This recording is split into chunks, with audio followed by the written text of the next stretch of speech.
तो चलिए स्टार्ट करते हैं पार्ट 4। तो सबसे पहले हम परिसंचरण तंत्र का जो है देख लेते हैं कि एक फ्लो चार्ट जैसा है कि इसमें क्या क्या होता है। तो इसके अंतर्गत रुधिर यानी कि ब्लड आता है आपका, देन हृदय और जो है ब्लड वेसल्स या रुधिर वाहिकाएं जो आती हैं। तो इन सबको आगे हम डिटेल में पढ़ेंगे। ब्लड के अंतर्गत प्लाज्मा जो कि 55 से 60% तक होता है और रुधिर कणिकाएं की बात करें तो ये लगभग 40 से 45% होते हैं। रुधिर कणिकाओं के अंदर बात करें तो आरबीसीज होते हैं, रेड ब्लड सेल्स, और जो डब्ल्यूबीसी होते हैं, और उसके अंतर्गत पटलिकाएं या प्लेटलेट्स भी होते हैं। डब्ल्यूबीसी के अंदर बात करें तो कणिकाएं होती हैं और कणिका रहित जो कुछ चीजें होती हैं वो होती हैं। ठीक है, तो ये जो है जैसे कि फिर आप इसके अंतर्गत आओगे तो लिम्फोसाइट्स होंगे, ठीक, बी लिम्फोसाइट, टी लिम्फोसाइट्स है ना, मोनोसाइट लिम्फोसाइट्स। तो ये सब जो होती है मेनली जो आपको पढ़ना है, हृदय के बारे में पढ़ेंगे हम, ब्लड के बारे में पढ़ेंगे ज्यादा से ज्यादा, आरबीसीज को ज्यादा क्लियर करेंगे, डब्ल्यूबीसीज को ज्यादा क्लियर करेंगे और इसको भी क्लियर करेंगे। इनसे ज्यादा क्वेश्चंस जो हैं आपके नहीं आते। ऊपर के ये 3 स्टेप तक जो है पूरे क्वेश्चन आपके कवर हो जाते हैं एग्जाम के हिसाब से। तो जो मैं यहाँ पे एग्जाम ओरिएंटेड ही आपको पढ़ाऊंगा, जो एग्जाम्स में पूछे जाते हैं। अब जरूरी नहीं कि वो पीएससी में, किसी भी एग्जाम में, ग्रुप डी से लेके पीएससी तक जिस एग्जाम में भी जो क्वेश्चन आते हैं उसको हम कवर करेंगे। तो ये डिटेल पार्ट है। तो लोग अलग से ये कमेंट करते हैं कि सर रेलवे के लिए अपलोड कर दो, सर व्यापम के लिए अपलोड कर दो, सर इसके लिए अपलोड कर दो। तो आप लोग ये क्यों नहीं समझ रहे, ये डिटेल्ड पार्ट है। ये हर एग्जाम के लिए, किसी भी एग्जाम में तो मैं यही पढ़ाऊंगा ना, डिटेल्ड में कोई स्पेसिफाई थोड़े। अब ब्लड है, ब्लड को अगर हमने पूरा बता दिया तो अब रेलवे के लिए ब्लड कुछ और थोड़े, ब्लड का कलर रेलवे में नीला थोड़े हो जाएगा, या ब्लड का कलर जो है व्यापम में हरा थोड़े हो जाएगा, वो तो लाल ही रहेगा ना। तो इसलिए आप लोग जो डिटेल पार्ट को बहुत अच्छे से देख लीजिए। एक बार अगर कॉन्सेप्ट क्लियर हो गया, पूरी अगर जो डिटेल्ड उसकी चीजें दिमाग में घुस गई, तो फिर कुछ भी क्वेश्चन बना के पूछ लेना, वो तो क्वेश्चन तो वहीं से पूछेगा, तो वहां पे क्लियर हो जाएगा। तो कृपया ऐसे कमेंट ना करें कि सर रेलवे के लिए अलग से डालें, ये हर एग्जामों के लिए है ना।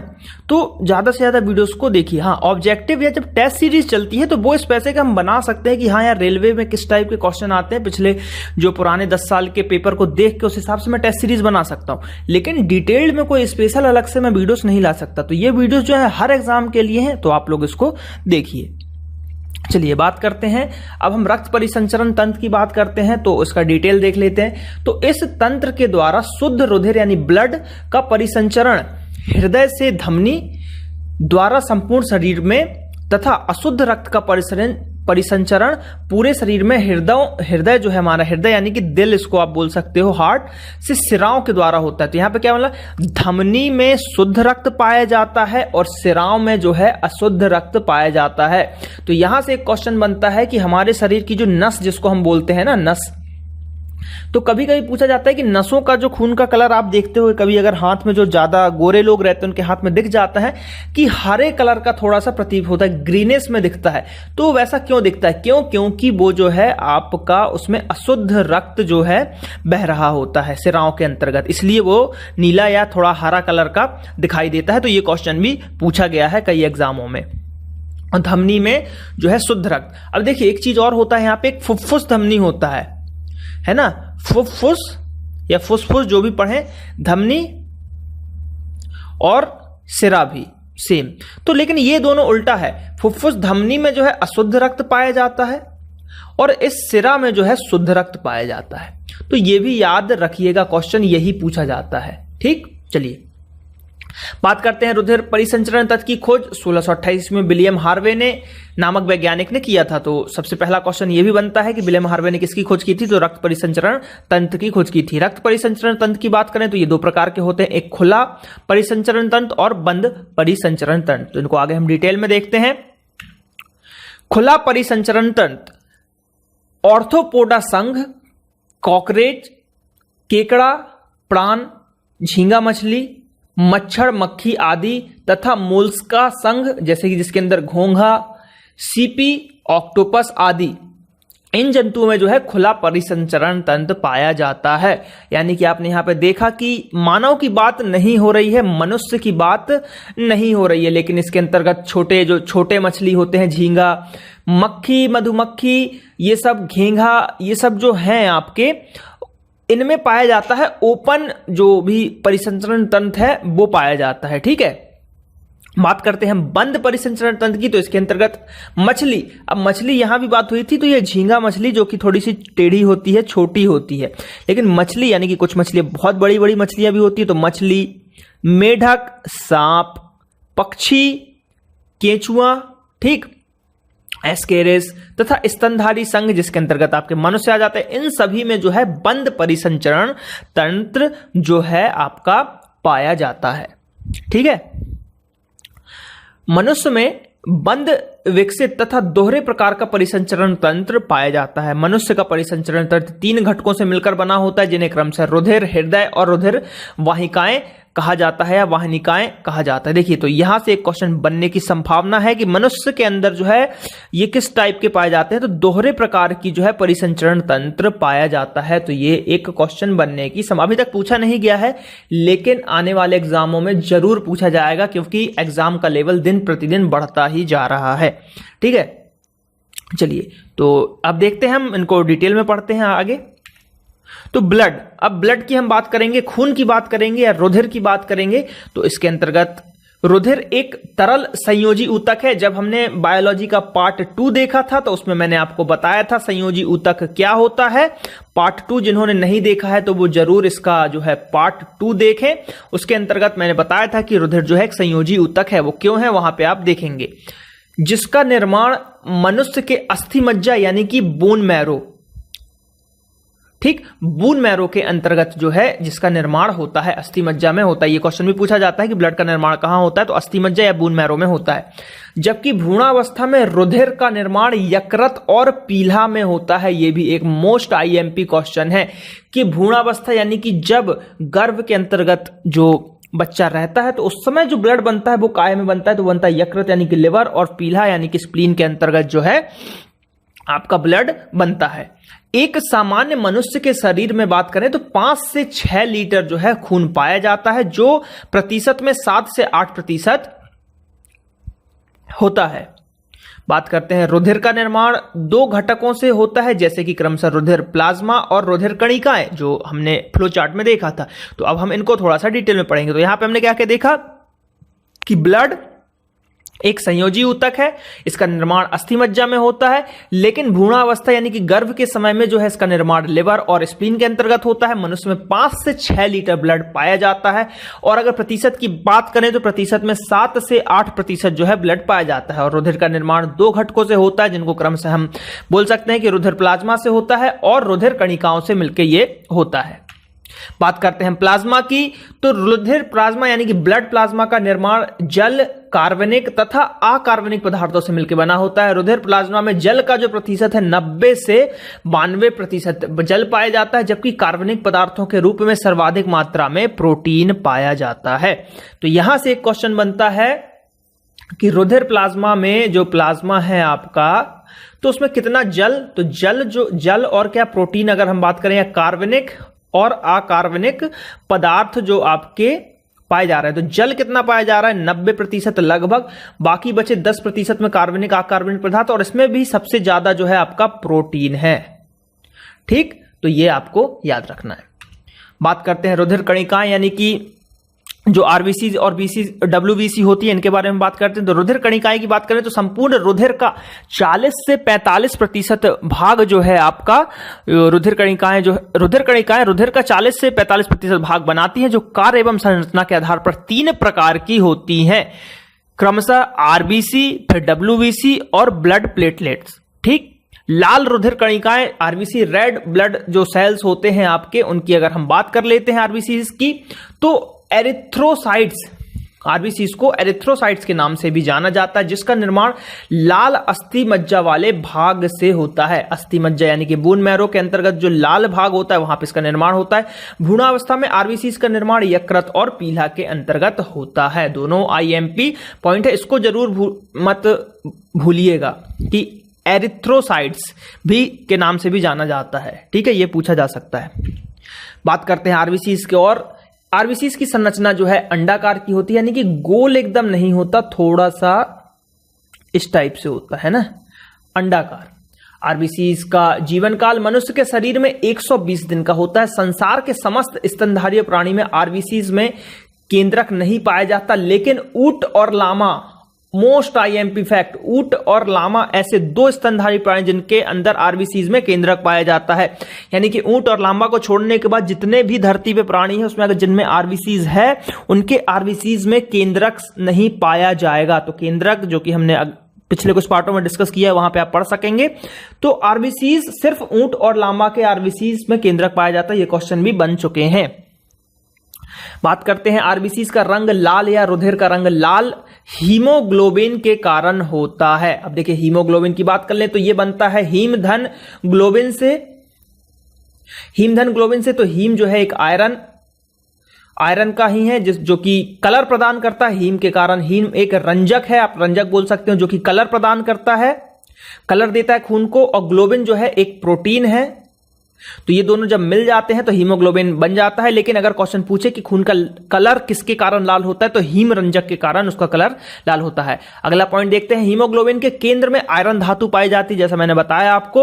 ऊंट एक ऐसा स्तनधारी प्राणी जिसकी आरबीसीज का आकार सबसे बड़ा होता है, तो ये भी एक आईएमपी फैक्ट बन गया कि ऊंट और लामा एक तो उनके आरबीसीज में केंद्रक पाया जाता था, दूसरा कि ऊंट एक ऐसा स्तनधारी प्राणी है जिसके अंतर्गत जो आरबीसीज है उसका आकार सबसे बड़ा होता है, और हिरन के अंतर्गत जो आरबीसी होता है उसका जो सबसे आकार सबसे छोटा होता है। बात करते हैं अगले पॉइंट की, यदि किसी व्यक्ति को कुछ दिनों के लिए अंतरिक्ष या माउंट एवरेस्ट के पर्वत पर छोड़ दिया जाए तो आरबीसी की संख्या और आकार दोनों बढ़ जाएंगे। ये आपको याद रखना है। ये क्वेश्चन एक बार साइंस के अंतर्गत ही आता है। तो फिजिक्स के किसी पेपर में मेरे एक स्टूडेंट ने पूछा था कि ऐसा क्वेश्चन पूछा गया था कि माउंट एवरेस्ट पे अगर किसी व्यक्ति को कुछ दिनों के लिए छोड़ दिया जाए तो उसके आरबीसीज में क्या होगी, वृद्धि होगी, घटेगी, नष्ट हो जाएगा, इस टाइप से ये क्वेश्चन पूछा गया था। तो यहां पे क्या होगा, उनके आकार और संख्या दोनों बढ़ जाएगी।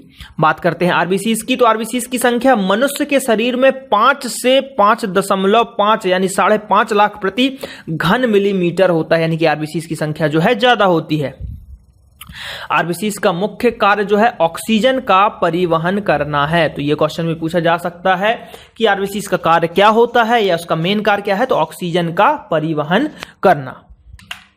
बात करते हैं हम डब्ल्यूबीसी की, श्वेत रुधिर कणिकाएं की बात करते हैं। तो डब्ल्यूबीसी को जो है ल्यूकोसाइट के नाम से भी जाना जाता है। किस नाम से जाना जाता है? ल्यूकोसाइट के नाम से भी जाना जाता है। डब्ल्यूबीसी का निर्माण मनुष्य के शरीर में श्वेत अस्थि मज्जा से होता है, यानी कि व्हाइट बोन मैरो में जो है डब्ल्यूबीसी का निर्माण होता है। डब्ल्यूबीसी का जीवन काल की अगर हम बात करें तो मनुष्य के शरीर में लगभग 8 से 10 दिन का होता है, यानी कि कम होता है।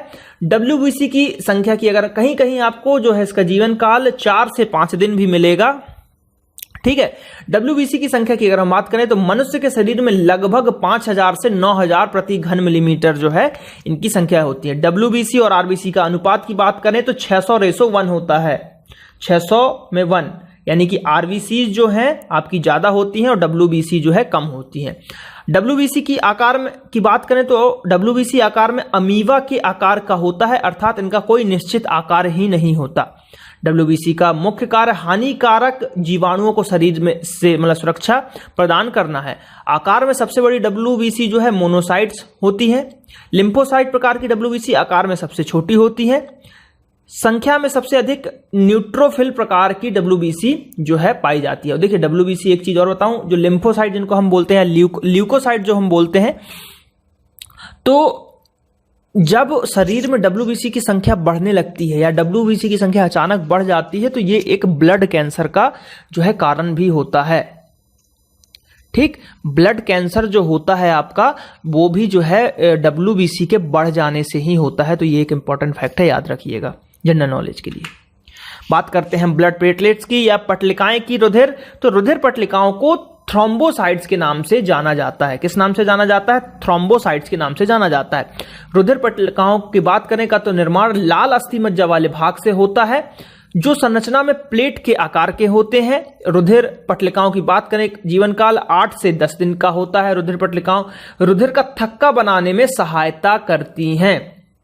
रुधिर का थक्का बनाने में ऐसा सहायता करती हैं कि जैसे कि आपका ब्लड जैसे हाथ कट जाता है, खून निकलता ही जाता है, तो जल्द से जल्द खून को वो वहां पे जमाने की कोशिश करते हैं। खून की क्लॉटिंग करते हैं शरीर के बाहर, शरीर के अंदर नहीं, बाहर करते हैं ताकि खून ज्यादा से ज्यादा ना बह पाए। एक चीज जैसे कि यहाँ पे ये डेंगू लिखा ही हुआ है अगले पॉइंट में, लेकिन मैं यहीं पे बता देता हूं कि जब डेंगू का मच्छर काटता है तो जो वायरस शरीर में पहुंच जाता है तो प्लेटलेट्स की संख्या जो है हमारे शरीर में या ब्लड में कम होने लगती है, जिससे खून आपका बहुत पतला हो जाता है, तो इस कारण से जो मृत्यु होने लगती है। ठीक है, चलिए, इसकी संख्या मनुष्य के शरीर में लगभग 3 से 5 लाख घन मिलीमीटर होती है। डेंगू जैसे विषाणु जनित बीमारी में शरीर में प्लेटलेट्स की संख्या कम हो जाती है, क्योंकि डेंगू के विषाणु प्लेटलेट्स को खा जाते हैं, इसलिए शरीर में जो है खून पतला होने लगता है डेंगू जब आपको होता है तो। और खून का थक्का जैसे जमने में सहायक कर रहा है। अब बात करते हैं शरीर के अंदर खून का थक्का नहीं बनने देता कौन? अगर शरीर के अंदर ही खून, जैसे प्लेट्स हैं, ये क्या करते हैं? खून को थक्का जमाने का काम करते हैं। तो मान लीजिए शरीर के अंदर ही ब्लड को जमा दे तो आप मर नहीं जाओगे। तो अंदर एक हेपेरिन नाम का जो है हेपेरिन होता है, जो शरीर के अंदर जो है ब्लड की क्लॉटिंग जो है नहीं होने देता। तो याद रखिएगा, शरीर के अंदर खून को जमने से नहीं रोकता है कौन? हेपेरिन। ठीक, याद रखिएगा। चलिए, बात करते हैं हम अब हृदय की बात कर लें। जब रुधिर की बात आई है तो हृदय बिना काम ही नहीं होगा। देखिए, हृदय कुछ नहीं है, हृदय एक तरीके से आप समझ लिए एक पंप है जो कि आपके ब्लड को पंप करता रहता है 24 घंटे, सिर्फ वही है उसका काम, पंपिंग। लेकिन इस संरचना की हम बात कर लेते हैं तो रुधिर परिसंचरण तंत्र में निम्नलिखित अंग जो है कार्य करते हैं, जैसे कि हृदय, धमनी, सिरा, कोशिका। ठीक, ये जो है लगभग 4-5 चीजें भाग करती है। हृदय का मुख्य कार्य है रक्त का आदान प्रदान करना धमनी एवं सिराओं के माध्यम से पंपिंग क्रिया द्वारा शरीर की सभी कोशिकाओं तक। या हृदय का एक डायग्राम देख सकते हैं जो बचपन से हम जो है पढ़ते हुए आ रहे हैं। ठीक है, तो देख रहे होंगे कि आप जो है यहां से ऐसे ब्लड वगैरह जाते हैं चारों तरफ से, पूरे शरीर में जहां भी है ब्लड जो है इसको देता जाता है। डायग्राम को हमको ज्यादा दिक्कत नहीं है, डायग्राम आप कहीं से भी और भी अच्छे डायग्राम आपको मिल सकते हैं।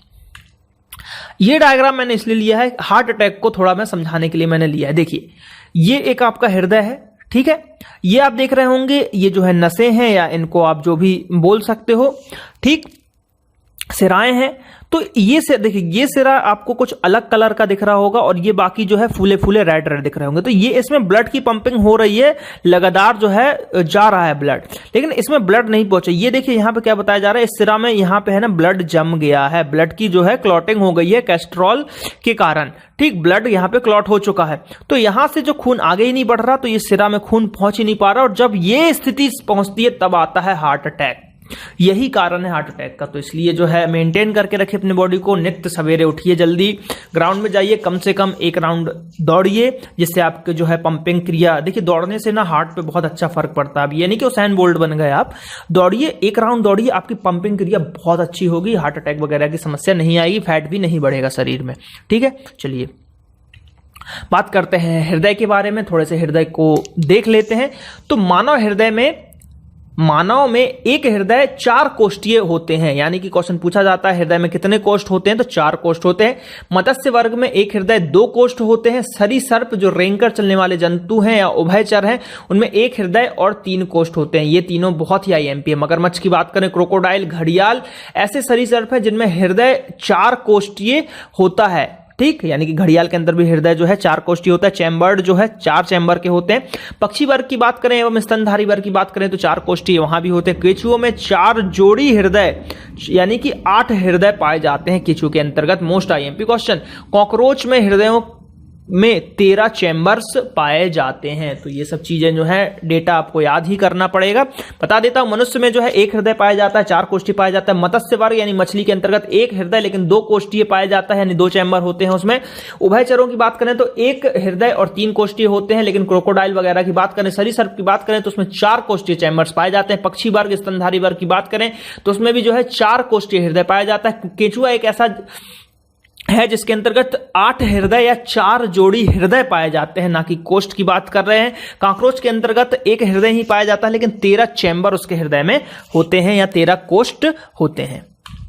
बात करते हैं मनुष्य के हृदय की, थोड़ी सी डिटेल देख लेते हैं। यहां पे क्या बोला जा रहा है, मनुष्य का हृदय 4 कोष्ठकों में जो है बटा हुआ है, जिसमें ऊपर के 2 आलिंद ठीक तथा नीचे के 2 निलय कहलाते हैं। बायां आनिल जो होता है आपका, है ना, यानी कि बायां यानी कि लेफ्ट वाला, और बायां निलय एक कपाट द्वारा जुड़े होते हैं। इसी प्रकार की दाएं अनिल और दायां जो नियल होता है कपाट से जुड़े होते हैं। ये सब जो है डिटेल है। उसके बाद बात करते हैं कि दीवारें पतली तथा निलय की दीवारें जो है मोटी होती हैं। अशुद्ध रक्त दाहिने अनिल में सिराओं के द्वारा जो होती है, दाहिने यानी कि राइट साइड वाले में जो है शुद्ध रक्त होता है, तो यहां से शुद्ध रक्त दाहिने निलय को पहुंचा दिया जाता है। दाहिने निलय द्वारा अशुद्ध रक्त शुद्धिकरण के लिए पल्मोनरी धमनी एक यह अपवाद है जो कि मैंने आपको बताया हुआ था, फुफ्फुस धमनी जिसके अंदर अशुद्ध रक्त पाया जाता है, दोनों फेफड़ों को पहुंचा दिया जाता है। यहां जो है फेफड़े जो है रक्त को शुद्ध करते हैं। ये एक मोस्ट आईएमपी फैक्ट, फेफड़े रक्त को जो है शुद्ध, मतलब फेफड़े जो है फेफड़ों से शुद्ध रक्त पल्मोनरी सिरा, यह भी एक अपवाद है के द्वारा जो है बायां निलय में पहुंचता है। यानी कि फेफड़े में क्या किया जाता है, एक तरीके से रक्त में ऑक्सीजन को मिलाया जाता है जिससे शुद्धिकरण भी रक्त का हो जाता है। शुद्ध रक्त बाएं आलिन से दाएं निलय की ओर जो जाता है संपूर्ण शरीर में पंप कर धमनी पहुंचाता है। ये सब हमको कोई याद नहीं रखता, बस जो दो चीज याद रखना है आपको, पल्मोनरी धमनी यानी कि फुफ्फुस धमनी जो मैंने शुरू में ही बता दिया था आपको, और फुफ्फुस जो है आपका सिरा, इसमें पाया जाता है अशुद्ध रक्त और इसमें पाया जाता है शुद्ध रक्त। बस ये आपको याद रखना है। इस पूरे थ्योरी में यही आपसे बोला गया है। ठीक है, यहां पे आप देख सकते हैं कि ब्लड जो है डीऑक्सीजनाइज हो गया, फिर ऑक्सीजन मिला, इस तरीके से ये ब्लड का जो है सर्कुलेशन ये चल रहा है। ठीक, चलिए बात करते हैं धमनी में रक्त रुक कर चलता है, इसलिए मैं भी रुक गया थोड़ा सा, क्योंकि धमनी में जो है रक्त रुक कर चलता है, इसलिए मैं भी अटका। तो धमनी में क्या हो रहा है, रक्त जो है रुक कर चल रहा है तथा सिराओं में जो है लगातार बहता रहता है। तो ये क्वेश्चन भी आता है कि धमनी में रक्त का परिवहन किस तरीके से होता है, तो रुक कर। मनुष्य में धड़कन की औसतन गति 72 बार प्रति मिनट होता है तथा किसी उत्तेजनाओं के समय 200 बार तक पहुंच जाता है। मानव जाति में नर का हृदय 350 ग्राम का और मादा का हृदय 250 से 350 ग्राम होता है। हृदय को रक्त पहुंचाने वाली धमनी जो कोरोनरी धमनी कहलाती है, और इस धमनी में कोलेस्ट्रॉल की मात्रा बढ़ जाने पर हृदयघात होता है, जो हमने उस डायग्राम में देखा था। सामान्य मनुष्य में रक्तदाब जो है ब्लड प्रेशर 120/80 होता है। 80-120 मत याद रखिएगा, 120/80 ही याद रखिएगा। ठीक, पारे के दाब पर सामान्य मनुष्य में रक्त की मात्रा 5 से 6 लीटर तक की होती है, ये पढ़ चुके हैं हम। और अर्थात रक्त की मात्रा शरीर के भार के 1/13 हिस्से के बराबर होती है। मानव शरीर में हीमोग्लोबिन की मात्रा 12 से 15 ग्राम प्रति 100 मिलीलीटर में जो है पाया जाता है।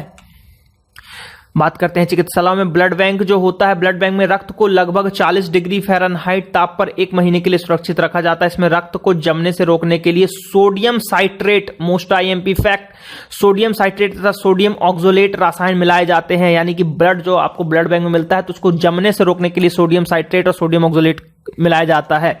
ये रासायन रक्त जो जमने वाले तत्व कैल्शियम को प्रभावहीन कर देते हैं। उच्च रक्तदाब की स्थिति हृदय के संकुचित होने पर बनती है, जिसे सिस्टोन कहते हैं, तथा निम्न रक्तदाब की स्थिति हृदय फैलने पर बनती है, जिसे डायस्टोल कहते हैं। याद रखिएगा, आईएमपी है। हृदय धड़कन का नियंत्रण साइनोएट्रियल के द्वारा होता है। रक्त में 55% प्लाज्मा, 45% ब्लड कणिकाएं पाई जाती हैं। प्लाज्मा का अधिकांश भाग जल का बना होता है, खनिज लवण इसमें इत्यादि से बना होता है। रक्त कणिकाएं 3 प्रकार की होती है, लाल, ये सब हम पढ़ चुके हैं सब। ये जो है एक अलग से फैक्ट्स जो रहते हैं ना, 1 लाइन फैक्ट्स, ये वो कवर हो रहे हैं यहाँ पे। रुधिर का निर्माण लंबी हड्डियों के लाल अस्थिमज्जा में तथा शुद्धिकरण जो है फेफड़ों में होता है। तो याद रखिएगा कि फेफड़ों का काम क्या है, लंग्स के अंदर जो है ब्लड जो होता है आपका, ब्लड का प्यूरिफिकेशन भी वहां पे किया जाता है। कहां, फेफड़ों के अंदर, लंग्स में। बात करते हैं रुधिर का निर्माण जो है लंबी हड्डियों के लाल अस्थिमज्जा में होता है। ठीक है, प्लीहा, या जिसको हम स्प्लीन के नाम से भी जानते हैं, रक्त का कब्रिस्तान भी उसको कहा जाता है, रक्त का कब्रिस्तान भी कहा जाता है। लेकिन पीला का हमने एक फैक्ट और पढ़ा था कि जब गर्भावस्था में बच्चा रहता है तो उसमें जो ब्लड बनता है वो लिवर और पीला के अंदर ही बनता है। ठीक है, क्योंकि मृत रक्त कोशिकाएं यहां पे जो है आती हैं। रक्त में पाई जाने वाले प्रमुख धातु की बात करें तो लोहा, कृत्रिम रक्त रासायनिक रूप में फ्लोरोकार्बन होते हैं, ऑक्सीजन के अच्छे वाहक होते हैं। कोई रक्त ग्रुप ना होने के कारण यह किसी भी व्यक्ति को दिया जा सकता है। तो कृत्रिम रक्त रासायन के रूप में जो फ्लोरोकार्बन होता है किसी को भी दिया जा सकता है। कृत्रिम हृदय की बात करते हैं तो जिसका दूसरा नाम है जार्विक 7, जार्विक 7 है। प्लास्टिक एवं एल्यूमिनियम धातु का बना होता है, इसका वजन 300 ग्राम होता है। कृत्रिम हृदय जो है जार्विक 7। बात करते हैं हृदय प्रत्यारोपण की, तो विश्व परिप्रेक्ष्य में हृदय का सफल प्रत्यारोपण जो है क्रिश्चियन बर्नार्ड दक्षिण अफ्रीका ने के जो है उन्होंने किया था। भारत में हृदय का सफल प्रत्यारोपण डॉक्टर वेणुगोपाल जो कि केरल के हैं 1994 में किया था प्रत्यारोपण, यानी कि एक दूसरा हृदय लगाया गया था वहां पे। हम बात कर लेते हैं ब्लड ग्रुप्स की, तो ब्लड ग्रुप्स की बात करें तो रक्त समूह की खोज जो है लैंड स्टीनर ने की थी। किसने की थी? लैंड स्टीनर ने 1900 से 1902 के बीच में की थी। 4 रक्त समूह पाए जाते हैं, ए बी और ओ। बात करते हैं ब्लड ग्रुप में या ब्लड में 2 चीज होते हैं, एक एंटीजन होता है और एक एंटीबॉडी होता है। और कभी भी एंटीजन और एंटीबॉडी समान नहीं हो सकते। अगर एंटीजन और एंटीबॉडी समान हो गए तो शरीर में ब्लड बनेगा नहीं, आदमी की मृत्यु हो जाएगी। ब्लड ग्रुप ए की बात करें तो उसके अंतर्गत जो है एंटीजन ए होगा और एंटीबॉडी बी होगा। ब्लड ग्रुप बी की बात करें तो उसके अंतर्गत एंटीजन बी होगा, एंटीबॉडी ए होगा। और जो है ब्लड ग्रुप ए बी है उसके अंतर्गत एंटीजन ए बी होगा, एंटीबॉडी उसके अंतर्गत नहीं पाया जाता। ओ के अंदर एंटीजन नहीं पाया जाता और ए बी एंटीबॉडी पाया जाता है। तो जो आपको पता होगा, ओ को सर्वदाता बोलते हैं, यूनिवर्सल डोनर, और ए बी को सर्वग्राही एक्सेप्टर। बस एक चीज याद रखिएगा, ओ के अंतर्गत भी जो ओ नेगेटिव होता है वो होता है यूनिवर्सल डोनर, ना कि ओ पॉजिटिव।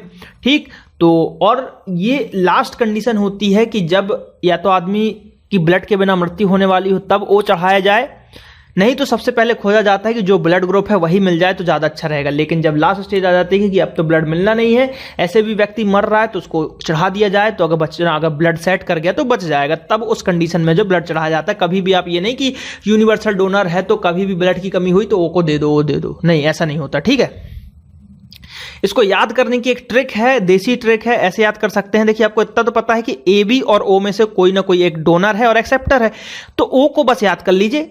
ओ यूनिवर्सल डोनर है, किसी को भी दे सकता है, तो कैसे बोल सकते हैं? ओ को दे दो, ओ को भी दे दो, ओ को भी दे दो, ओ को भी दे दो। बुंदेलखंडी की अगर बात करें तो ओ को दे दो, ओ को दे दो, ओ को दे दो, तो इससे क्या हो गया? सभी को दे दो तो ओ हो गया डोनर और बचा ए बी, तो क्या हो गया? एक्सेप्टर। इस तरीके से आप इसको याद कर सकते हो। चलिए बात करते हैं थोड़ी सी जो यहां पे डिटेल में देख लेते हैं क्या बोल रहा है। A B blood group universal acceptor, O blood group universal donor. O में भी ओ नेगेटिव याद रखिएगा, बुक्स में नहीं मिलेगा आपको। समूह ए की बात करें तो इसमें एंटीजन ए और एंटीबॉडी बी पाया जाता है। बी में बी, ये सब हम पिछले स्लाइड में देख चुके हैं। समूह ओ, इसमें कोई एंटीजन नहीं पाया जाता, ए तथा ए बी एंटीबॉडी पाए जाते हैं। ये हमने पीछे अपने उसमें क्लियर कर लिया था। बात करते हैं आरएच फैक्टर की बात करते हैं, यानी कि जो ओ नेगेटिव हम बोलते हैं और ओ पॉजिटिव जो हम बोलते हैं। तो ये जो नेगेटिव पॉजिटिव है इसको हम बोलते हैं, जो इसको क्या बोलते हैं? आरएच जो है फैक्टर हम इसको बोलते हैं। तो चलिए बात करते हैं। तो यह व्यक्ति की लाल रक्त कणिकाओं में पाए जाने वाला एक प्रकार का एंटीबॉडी है। इसे सर्वप्रथम रीसस जाति के बंदर में लैंडस्टीनर तथा ए.एस. वेनर के द्वारा 1940 में खोजा गया था। रीसस नामक बंदर, याद रखिएगा, क्वेश्चन पूछा जाता है कि आरएच फैक्टर की खोज किस बंदर पे की गई थी, तो रीसस नामक बंदर पे, जिसमें यह पाया जाता है कि उन्हें आरएच पॉजिटिव, जिसमें नहीं पाया जाता उन्हें आरएच, यानी कि जिसमें आरएच फैक्टर पाया जाता है तो वो पॉजिटिव हो जाता है, और जिसमें आरएच फैक्टर नहीं पाया जाता वो उसको हम नेगेटिव बोलते हैं। लगभग 90% लोगों में जो है आरएच फैक्टर पाया जाता है, और आरएच फैक्टर यानी कि प्लस रक्त व्यक्तियों को आरएच माइनस रक्त देने पर उसका रक्त जो है संलयित हो जाएगा और व्यक्ति की मृत्यु हो जाएगी। यानी कि मान लीजिए आप हो ओ पॉजिटिव के और आपको ओ नेगेटिव का ब्लड मिला दिया गया, ठीक, तो इससे क्या होगा? आपने पढ़ा होगा, जैसे कि मान लीजिए +5 लिखा है और -5 लिखा है तो ये कट जाते हैं, यानी कि कुछ नहीं बचता। तो ऐसे भी यहाँ पे ब्लड कटता जाएगा, उसके शरीर में ब्लड नहीं बनेगा और अंततः मृत्यु हो जाएगी। इसलिए कभी भी अगर शादी होती है तो आप जरूर अपने पार्टनर का ब्लड ग्रुप देखें, कहीं आपका पॉजिटिव है, उनका कहीं माइनस तो नहीं है। तो कभी भी प्लस माइनस वालों से वो नहीं करना चाहिए। उसमें क्या होगा कि जब आप की शादी होगी और जब बच्चा अगर होता है तो बच्चा जो होगा तो उसमें क्या होगा कि पहला बच्चा जो है आपका वो तो हो जाएगा, बचने के उसके चांसेस है 90% पहला बच्चा बच जाएगा, लेकिन उसके बाद कभी आपका दूसरा बच्चा नहीं हो पाएगा और पहले बच्चे में भी ब्लड की हमेशा कमी बनी रहेगी। तो ये आपकी थोड़ी सी प्रॉब्लम है, तो ये जरूर आप चेक करें, ठीक है। चलिए तो बात करते हैं अब आरएच फैक्टर। आरएच नेगेटिव वाली माता, अब देखिए जैसे इसको पढ़ते हैं, यदि व्यक्ति की मृत्यु हो जाएगी, आरएच नेगेटिव वाली माता के उदर में आरएच पॉजिटिव वाला शिशु है तो आरएच प्लस पिता से प्राप्त हुआ है, तो शिशु में बन रहा आरएच पॉजिटिव रक्त की कुछ मात्रा माता से स्थानांतरित हो जाती है, जिसमें आरएच पॉजिटिव के खिलाफ माता के रक्त में जो एंटीबॉडीज का निर्माण होगा, क्योंकि माता के रक्त में शिशु से पहुंचा RH प्लस माता के एंटीजन का काम करेगा। यह एंटीबॉडी माता के रक्त से बच्चे को आहार के रूप में प्राप्त होता है। यह एंटीबॉडी शिशु के शरीर में एंटीजन का काम करता है और लाल रक्त कण को नष्ट कर देता है। वही बात हुई कि प्लस माइनस मिलेगा, रक्त नष्ट हो जाएगा, जिससे शिशु की प्राय मृत्यु हो जाएगी। इस अवस्था में जो है इस प्रक्रिया को या इस अवस्था को है एरिथ्रोब्लास्टिस कहा जाता है। इस अवस्था में संभवतः प्रथम गर्भधारण में जो है गर्भधारण में कम होती है, यानी कि प्रथम, वही मैंने बताया ना, फर्स्ट जो बेबी हो जाएगा, लेकिन उसके बाद प्रॉब्लम जाएगी। अब जो यहां पे कुछ वन लाइन फैक्ट मैंने कवर किए हैं, इसको देख लेते हैं। तो लार यानी कि सलाइवा में कौन से एंजाइम पाए जाते हैं? तो यहां पे जो एंजाइम पाए जाते हैं, यहां पे आपके जो एंजाइम पाए जाते हैं, कौन से एंजाइम पाए जाते हैं? एमाइलेज पाए जाते हैं। दूध को पचाने वाले एंजाइम की बात करें तो रेनिन। पाचन तंत्र का जो है इसमें देखिए पाचन तंत्र के भी कुछ क्वेश्चंस आ गए हैं, तो आप इसको भी देख लीजिए, रिवीजन हो जाएगा। पाचन तंत्र का सबसे लंबा भाग छोटी आंत, पिछले पार्ट में हम पढ़ चुके हैं। सेल्यूलोज का पाचन सीकम में होता है। ठीक, वह कौन सा सरीसृप है जिसमें 4 कोष्ठीय हृदय पाए जाते हैं? तो क्रोकोडाइल, घड़ियाल, मैंने ये बताया हुआ था। किस धमनी में अपवाद के रूप में अशुद्ध परिसंचरण होता है? तो पल्मोनरी धमनी यानी कि फुफ्फुस धमनी में। सिरा में अपवाद पल्मोनरी सिरा यानी कि फुफ्फुस सिरा की बात करते हैं। हृदय 72 बार धड़कता है। हार्ट अटैक जो होता है कोरोनरी में। देखिए, किस धमनी में कैस्ट्रॉल की अधिक मात्रा हो जाने पर हार्ट अटैक आता है? तो कोरोनरी धमनी के अंतर्गत जो है अगर कैस्ट्रॉल बढ़ जाता है तो हार्ट अटैक आता है। रक्त का शुद्धिकरण कहां होता है? तो फेफड़ों में होता है। रक्त का कब्रिस्तान किसे कहा जाता है? पीला को कहा जाता है। रक्त में पाए जाने वाले प्रमुख धातु का नाम लोहा है। हीम जिसको हम बोलते हैं हीमोग्लोबिन में हीम रंजक का कार्य करता है। कृत्रिम रक्त रासायनिक रूप में क्या होते हैं? फ्लोरोकार्बन होते हैं। जार्विक 7 क्या है? एक कृत्रिम हृदय है। और मुख में बैक्टीरिया को मारने का काम कौन सा एंजाइम करता है? तो लाइसोजोम करता है। तो यहां पे जो ब्लड के इंपॉर्टेंट